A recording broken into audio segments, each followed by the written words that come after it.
मैं ये कहना चाहता हूं कि भारतीय जनता पार्टी के लोगों को हकीकत के ऊपर बात करनी चाहिए और इस तरीके के मामले को मुद्दा बना करके और राजनीति नहीं करनी चाहिए, क्योंकि ये बहुत ही कॉम्प्लिकेटेड मुद्दा है। क्योंकि माइनिंग लीगल है और ये लोग बाग लीगल माइनिंग को भी बंद कराना चाहते हैं। फिर भी हमारी सरकार ने इनकी बात रखते हुए मुख्यमंत्री जी ने घोषणा कर दी थी, और लेकिन माइनिंग वाले कोर्ट में चले गए, उसकी वजह से थोड़ा समय लग गया। लेकिन आज धार्मिक आस्था और सब चीज़ों को ध्यान में रखते हुए सरकार ने फैसला कर लिया है कि उन माइनिंगों को बंद करने का निर्णय ले लिया है। वापस सरकार की तरफ से फैसला भी कर दिया गया है, रेवेन्यू डिपार्टमेंट से भी फैसला कर दिया गया है, माइनिंगों को बंद कर दिया गया है। लेकिन भारतीय जनता पार्टी के समय सबसे ज्यादा अवैध माइनिंग हुई थी और उस अवैध माइनिंग को भी वो नहीं रोक पाए और इस समस्या का भी समाधान नहीं कर पाए। इसकी वजह से मैं समझता हूं कि ये मुद्दा आज भी बना हुआ था। हमारी सरकार की तरफ से किसी तरीके की कोई अवैध माइनिंग को कभी भी कोई बढ़ावा नहीं दिया जाता है। हमेशा ये प्रयास रहता है कि एक भी व्यक्ति अवैध माइनिंग नहीं करे और जनता को किसी तरह की परेशानी नहीं हो। लेकिन इसको बेवजह भारतीय जनता पार्टी मुद्दा बना करके सरकार को बेवजह बदनाम करना चाहती है, जबकि ये 2003 और 2004-05 से लेकर के ये मुद्दा था और जो भी नोटिफिकेशन हुआ वो उनके समय में हुआ। जो हमने तो उल्टी की 207 माइनिंगें बंद की थी और आज भी हमारी सरकार ने जो लीगल माइन है उनको बंद किया है। मैं समझता हूं कि हमारी प्राथमिकता में सब लोगों की समस्याओं को सुन करके उनका समाधान करना और किसी तरह की कोई बात नहीं हो, इसका पूरा प्रयास किया जाता है। लेकिन भारतीय जनता पार्टी जैसी उनकी फितरत है, जैसी उनकी आदत है, वो लाशों के ऊपर राजनीति करते हैं, मंदिर मस्जिद के नाम से राजनीति करते हैं, हिंदू मुसलमान के नाम से राजनीति करते हैं। मुद्दों से उनको कोई सरोकार नहीं है।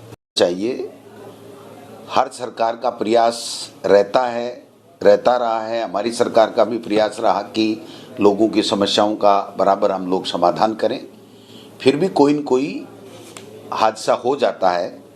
ये जो प्रकरण है ये कोई आज का नया नहीं है। 2003, 4, 5 के लगभग का प्रकरण है जब भारतीय जनता पार्टी का शासन था और 2009 में 5,632 हेक्टेयर का नोटिफिकेशन हुआ था।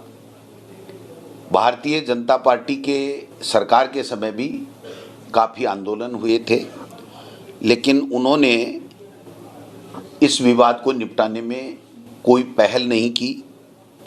केवल अरुण चतुर्वेदी की जो समिति है, अरुण चतुर्वेदी की अध्यक्षता में, वो 2017 में उन्होंने एक जांच कमेटी बैठाई थी, लेकिन उसके बावजूद भी कुछ नहीं किया गया। हमारी सरकार आने के ऊपर 207 माइनें बंद की गई और जो माइनिंग हाल फिलहाल चल रही थी वो तमाम लीगल माइनिंग थी। फिर भी जो आज मामला है वो मैं समझता हूं कि केवल 756 हेक्टेयर का है, लेकिन भारतीय जनता पार्टी के समय 5,632 वन क्षेत्र का नोटिफिकेशन किया गया था। आज जो लोग ये कह रहे हैं कि कांग्रेस की सरकार ने कोई सुनी नहीं, कांग्रेस की सरकार ने इनकी समस्याओं को सुना भी, समाधान के भी प्रयास किए और पहली बार ये जो साधु संत जो बात कह रहे हैं ये 16 जनवरी 2021 को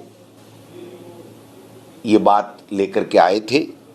उसके बाद में अप्रैल में माननीय मुख्यमंत्री जी से ये लोग मिले और 1 अक्टूबर को हमारे मुख्यमंत्री जी ने, अशोक गहलोत जी ने इसके बाबत घोषणा भी कर दी और कुछ माइन वाले कोर्ट में चले गए। उसकी वजह से ये समय लग गया। इनमें से किसी ने कोई बात की हो तो आप बताइए। हमने चला करके उनको बुला करके बात की। आज भी हमारे मंत्री विश्वेंद्र सिंह जी और तमाम प्रशासन के लोग और वहाँ के जो लोकल लीडर हैं वो इस बात में लगे हुए हैं कि किसी भी तरीके से कोई तरह की कोई हादसा किसी के साथ में भी नहीं हो। ये जो हादसा हुआ ये हमारे सबके लिए दुखद है, ऐसा नहीं होना चाहिए। लेकिन चूंकि वो लीगल माइनिंगों को बंद कराना चाहते थे, फिर भी हमारी सरकार ने तो पहले भी 207 को बंद किया और अभी भी लीगल माइनिंग होते भी बंद किया है कि किसी तरह से किसी की भावनाओं को आहत नहीं हो। सांसद वगैरह की टीम बनाई है, वहाँ विजिट करने जा रही, क्या कहेंगे सर? ये जब इनका बीजेपी का शासन था तब अगर ये कार्रवाई कर देते और इस तरीके की बात नहीं होती, 5,632 हेक्टर का नोटिफिकेशन और आज तो केवल 756 हेक्टर की बात है। तो हमने तो इस मामले को सुलझाया भी है, सुना भी है। इनकी ये आज का कोई मुद्दा नहीं है, ये केवल कांग्रेस के शासन में कोई पैदा हो गया हो और हमारे इस शासन में कोई मुद्दा पैदा हो गया हो। चूंकि अब लीगल माइनिंग होती हैं तो फिर बंद करते हैं, तो जो माइनधारी होते हैं वो कोर्टों में चले जाते हैं। तो इसलिए जो समय लगा है वो प्रक्रिया के अंदर और उसके अंदर लगा है। और ये लोग बाग केवल 550 दिन की बात कर रहे हैं, हमारे पास तो आए ही अभी थे और आते ही मुख्यमंत्री जी ने 1 अक्टूबर को घोषणा कर दी थी। और ये जो प्रक्रिया है उसमें थोड़ा कोर्ट का समय लगा, उसके बाद में ये फैसला कर दिया गया। तो मैं समझता हूँ इसके ऊपर बेवजह भारतीय जनता पार्टी राजनीति कर रही है, ये मैं कहना चाहता हूँ।